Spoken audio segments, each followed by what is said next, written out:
Welcome. Imagine this, it's a busy evening in Harlem, and the subway is packed with everyday people. Suddenly, a group of dangerous men starts terrorizing passengers. Everyone freezes except one war veteran who steps up to protect a woman, Bumpy Johnson's wife. What happens next changes the neighborhood forever and leaves Harlem in tears for days.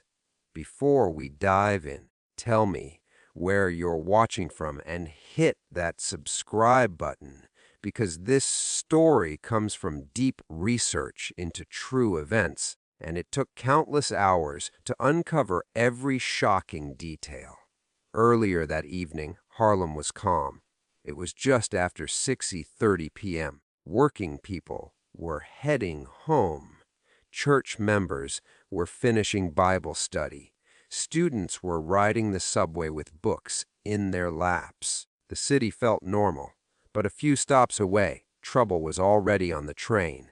Danny Moran was 24 years old, young, loud, arrogant. He was the nephew of Patrick Weddy Callahan, a powerful Irish mob boss from Hell's Kitchen. Danny had grown up watching men fear his uncle. He thought that fear was power, and he wanted it for himself. Whitey never trusted Danny with real responsibility. "You're not ready," his uncle had told him months ago. "You don't understand how power works." Danny hated hearing that, so he decided to prove himself. He believed Harlem was weak. He had heard stories in Irish bars. "Dutch Schultz is dead, doll. Harlem ain't got real muscle anymore. It's easy money." Someone mentioned a name once, Bumpy Johnson. Danny laughed. "Just a numbers runner," he said, "not a real boss." He had no idea how wrong he was. That night, Danny gathered 4 of his friends: Finn Riley, Liam O'Connor, Mickey Doyle, Tommy Burns, all reckless, all carrying knives or small guns. They boarded the IRT subway at 149th Street. Danny took a drink from a flask and looked around the train car. "Tonight," he said quietly, "we show Harlem who runs this city." The others nodded. The train started moving. At first, they just laughed loudly. They bumped into passengers on purpose. They stared people down. Nobody said anything. That gave Danny confidence. At the next stop, he made his move. He walked up to an elderly black man wearing a small gold watch. "That's nice," Danny said. "Let me see it." The old man shook his head. "Please, if it was my father's." Danny didn't argue. He grabbed the man's wrist and twisted hard. There was a loud crack. The old man screamed. Passengers froze in shock. Finn ripped the watch off the man's wrist while he cried in pain. Danny looked around the car and smiled. "Lesson 1?" he said loudly. "When we ask, you give?" Nobody moved. The train continued south. Danny felt powerful.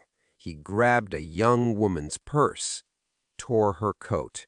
When she resisted, took a construction worker's weekly pay from his wallet. The subway car was silent except for crying and Danny's voice. "You see," Danny said to his crew, "this place is wide open."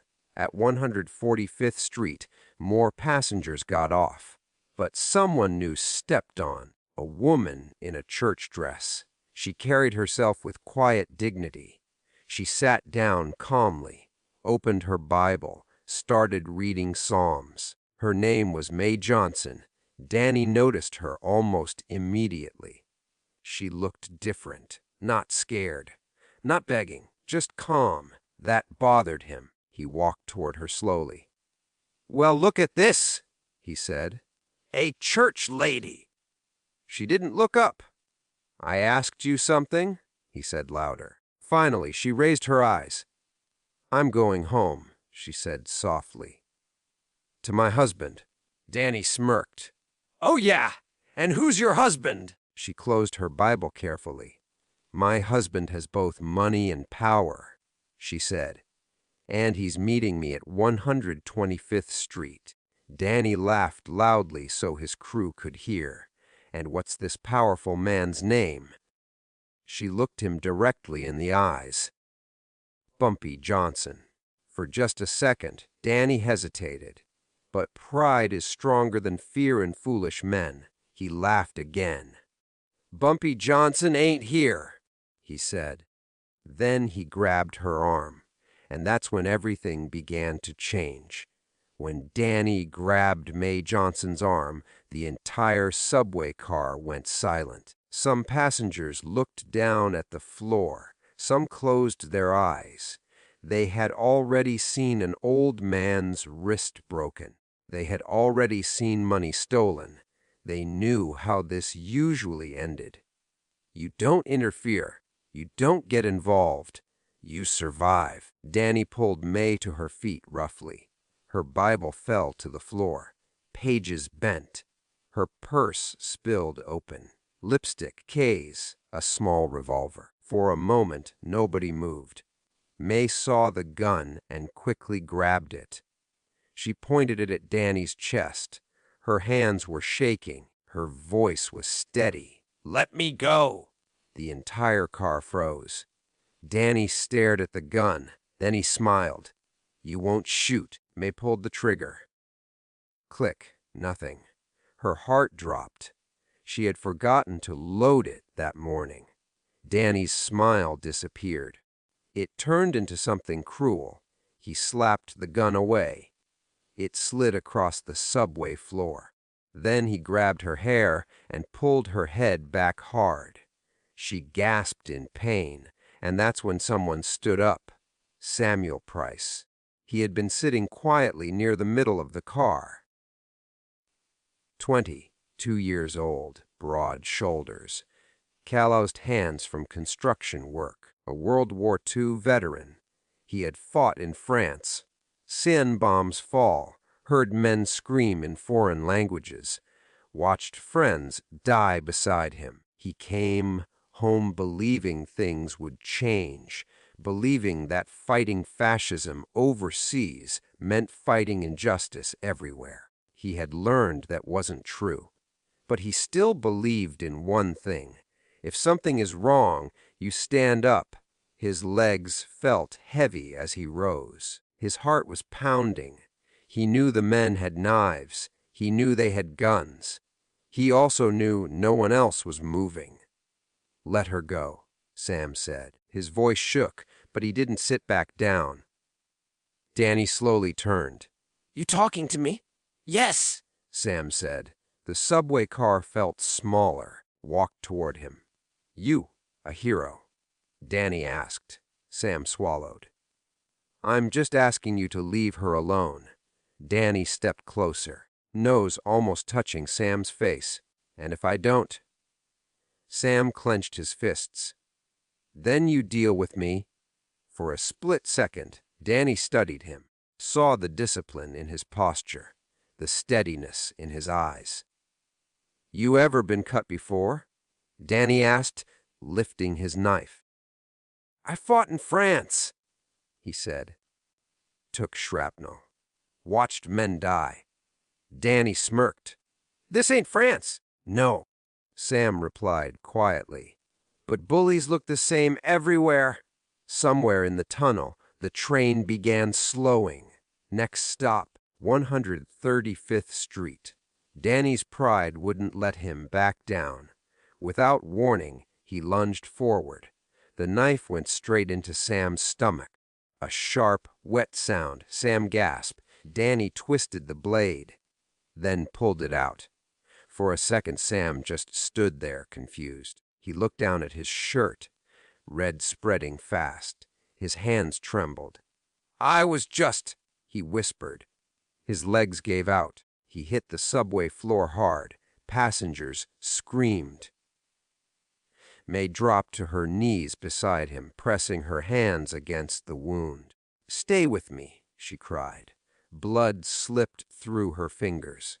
Sam's breathing became shallow. His eyes searched the ceiling. The train pulled into 135th Street, and the doors opened. On the platform stood Bumpy Johnson. He saw the blood. He saw his wife. He saw the young man dying on the floor. And in that moment, Harlem changed forever. The subway doors slid open with a sharp metal sound. 135th Street. People on the platform were talking, laughing, waiting for the next train. Then they saw the blood. Inside the subway car, chaos. Passengers pressed against the walls, a young man bleeding on the floor, a woman crying over him. 4 white men holding weapons, and standing on the platform, Ellsworth, Bumpy, Johnson. He had been waiting for his wife. He checked his watch once.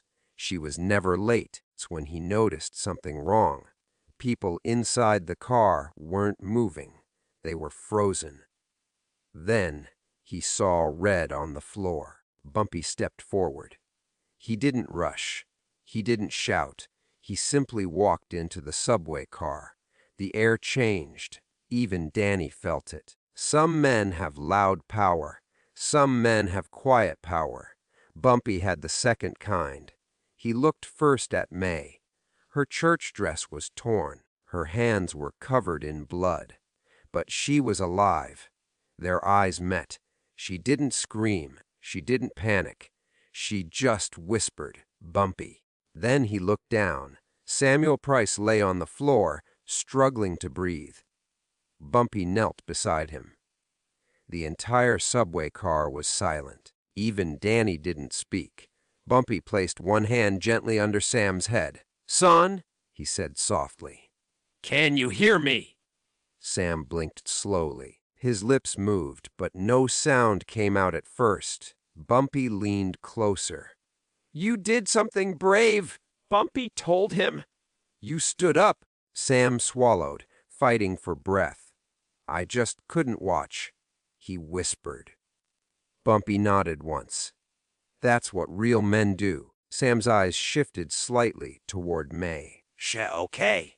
"Yes," Bumpy said firmly. "She's safe." Sam gave the smallest nod. His chest rose once, twice, then slower. Bumpy understood what was happening. He leaned closer so only Sam could hear. "I'll take care of your family," Bumpy promised. "They won't struggle. I give you my word." Sam's breathing stopped. The subway car remained completely still. For a full 3 seconds, no one moved. Then Bumpy gently closed the young man's eyes. He stood up slowly, very slowly. Now he looked at Danny. "Not angry, not loud, just steady." "You touched my wife," Bumpy said calmly. Danny forced a laugh. "And what you gonna do about it?" Bumpy didn't answer right away. He removed his gloves carefully, folded them, placed them in his coat pocket. "Take your hand off your weapon," Bumpy said quietly. Danny raised his knife slightly. "Or what?" Bumpy's eyes never blinked. "Or you don't leave this train standing." Danny suddenly realized something. Nobody on the platform was stepping in. Nobody was calling out. Several men on the platform had quietly turned away. They knew who Bumpy Johnson was, and they knew what it meant when he went silent. Danny tried to act fearless. "You think Harlem scares me?" Bumpy tilted his head slightly. "Harlem doesn't scare you," he replied. "I do." Danny reached for his gun. He was fast. Bumpy was faster. The first shot exploded in the tight subway car. Danny screamed. His wrist shattered. The gun dropped to the floor.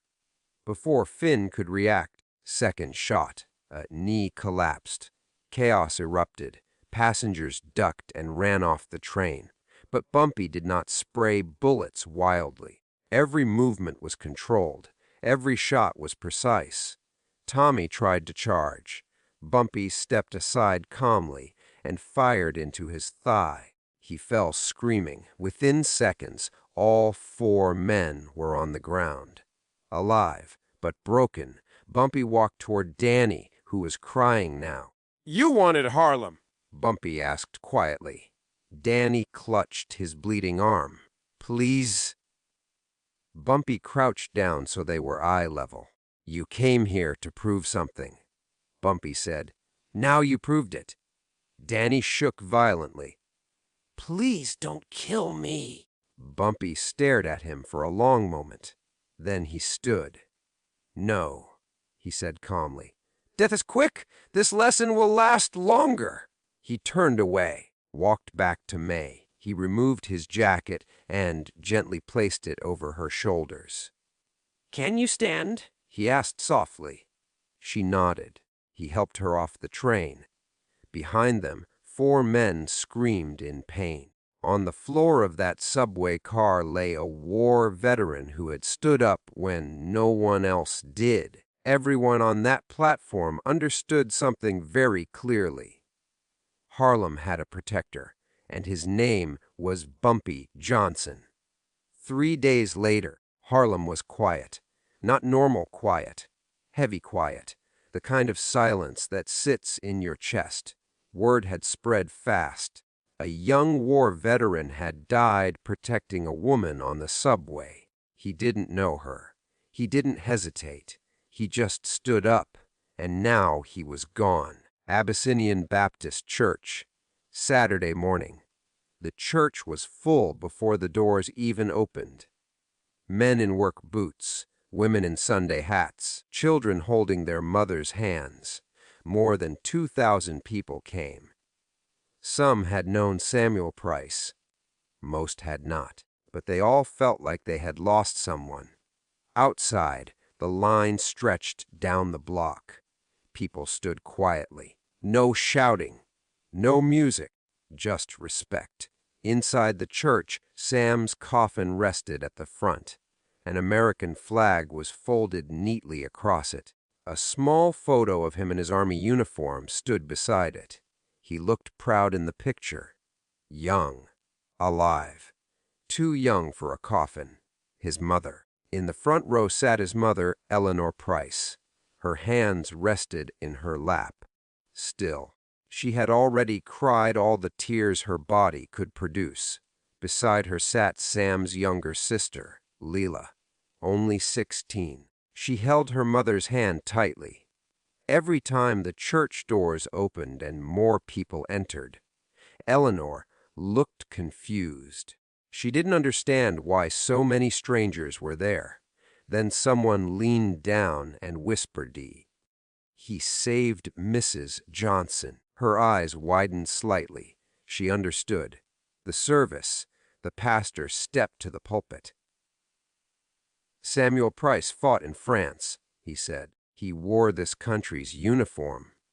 A pause, and when injustice stood in front of him here at home, he fought again. Soft crying filled the church. The pastor's voice grew stronger. Some men live long lives and never show courage.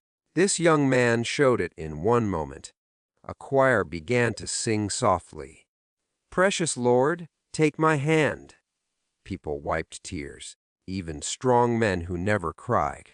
Bumpy in the back. Bumpy Johnson stood in the back of the church, not in the front, not in the spotlight, wearing a dark suit. Hat in his hands, silent. No one announced him. No one needed to. Everyone knew he was there. May sat quietly near the front, tears running down her face. She hadn't spoken much since that night. She kept seeing Sam's face, kept hearing him say, "I just couldn't watch." Bumpy's jaw tightened as the choir sang. He had seen many men die. This one felt different. This one had died protecting his wife. That was a debt, and Bumpy Johnson did not ignore debts. The promise kept. After the service, Bumpy walked slowly to the front. The crowd parted quietly. He stopped in front of Eleanor Price. He removed his hat. Mom, he said gently. She looked up at him. Her eyes were tired, but strong. My son told me you were there, she said softly. Yes. Bumpy replied. He stood up, she whispered. Yes, Ma'am, Bumpy said. He did. There was a long silence. Then Bumpy reached into his coat and handed her an envelope. This won't bring him back, he said. You won't struggle again. Inside that envelope was enough money to pay off her home, and more. He turned to Leela. You plan on going to college? He asked. She nodded, shyly. You will, Bumpy said firmly. That's already taken care of. Eleanor's hands began to shake. Why? She asked quietly. Bumpy looked toward the coffin. Because your son was braver than most men I've met. He paused. And because he died protecting my family. Outside the church. The coffin was carried outside. The streets were packed. Not just church members. Barbers, store owners, taxi drivers, factory workers, even men who usually stayed far away from churches. The casket passed through the crowd, and something happened that no one planned. People removed their hats. All at once, the entire street. Silence fell over Harlem. Somebody began to cry openly, then someone else, then more. For 3 days, that feeling stayed in the neighborhood. Barbers talked about Sam while cutting hair. Mothers told their sons about him at dinner. Men on corners spoke his name with respect. They weren't crying just because he died. They were crying because he reminded them who they were supposed to be. People who stand up. People who protect their own. One more thing. 2 days after the funeral, Patrick, Whitey, Callahan quietly left New York. No announcement. no fight. Just gone. Everyone understood why. Harlem didn't belong to outsiders, and anyone who forgot that would remember. 2 nights after the funeral, Harlem was quiet again. But this silence was different. This one was planned. At 20:15 in the morning, a black car pulled up outside an old warehouse near the river. Inside the building, 7 men were waiting. Patrick, Whitey. Callahan sat at a wooden table. He looked older than he had a week ago. Tired, nervous. His nephew Danny was in the hospital. Broken wrist. Shattered knee. Doctors said he might never walk the same again. Whitey blamed Harlem. Deep down, he blamed Danny. You pushed too far. One of his men had warned him. Whitey hadn't listened. Now he had no choice. Because when Bumpy Johnson asks for a meeting, you show up. The warehouse door opened slowly. Footsteps echoed across the concrete floor. Bumpy Johnson walked in alone. No bodyguards. No weapons visible. Just a calm expression. Whitey tried to keep his voice steady. You made your point, he said. Bumpy didn't sit. You came into my neighborhood. Bumpy replied calmly. You broke bones. Whitey swallowed. Boys get reckless. Bumpy's eyes hardened slightly. A war veteran is dead. The room went silent. One of Whitey's men shifted nervously. Whitey cleared his throat. What do you want? He asked. Bumpy stepped closer to the table. I want understanding, he said. Whitey frowned. Understanding. Yes. Bumpy placed both hands on the table. Your nephew thought Harlem was weak. He paused. He thought we wouldn't respond. Whitey didn't answer, because he knew it was true. You failed to teach him respect. Bumpy continued. So now I'm teaching you. Whitey felt the weight of the moment. This city's big enough for all of us, he said carefully. Bumpy shook his head slowly. Not this part. Another long silence. Finally, Whitey spoke quietly. "What happens now?" Bumpy looked around the warehouse at the 6 men standing behind Whitey. "All of you," he said calmly, "her leaving Harlem." "Tonight, and if we don't," one man muttered. Bumpy didn't raise his voice. "You saw what happened to Danny. No threats, no shouting, just facts." Whitey leaned back in his chair. He studied Bumpy carefully. He realized something important. This wasn't about revenge. It was about order. You're serious? Whitey said. Bumpy held his gaze. "I buried a young man this week," he replied. "That makes me very serious." Whitey slowly nodded. Then he looked at his men. "We're done here," he said quietly. No arguments, no protests. They understood. When Bumpy Johnson spoke like this, it wasn't negotiation. It was final. Before Bumpy left, as Bumpy turned to walk out, Whitey called after him, "Johnson." Bumpy stopped but didn't turn around. "You really paying for that boy's family?" Whitey asked. "Yes." Whitey hesitated. "He wasn't even yours." Bumpy finally turned slightly. "He was Harlem's," he said. Then he walked out. The warehouse door closed behind him. Was the end of Irish crews trying to test Harlem, not because of fear alone, but because they understood something now. Harlem protected its own, and Bumpy Johnson made sure of it. History doesn't always remember the quiet heroes. It remembers generals. It remembers kings. It remembers gangsters. But sometimes it should remember a 22-year-old construction worker who stood up on a subway train when everyone else stayed seated. Samuel Price didn't know he would die that night. He didn't wake up thinking he'd become a story told for decades. He just saw something wrong, and he stood up. That's it. No speech, no spotlight, no reward, just courage. And in that moment, Harlem saw itself clearly, not as victims, not as weak, as people who protect their own. Bumpy Johnson could command fear. He could control streets. He could silence enemies. Even he understood something important. Power means nothing if it doesn't defend the innocent. That night on the subway, 2 men showed Harlem what strength really looks like. One wore a gray suit. The other wore work boots. One had influence. The other had courage. And for 3 days, Harlem cried, not because they were afraid, but because they were proud. Proud that even in a world full of violence, there are still men who stand up. And because of that night, one truth spread through every barbershop, every church, every street corner. Harlem protects its own, always has, always will.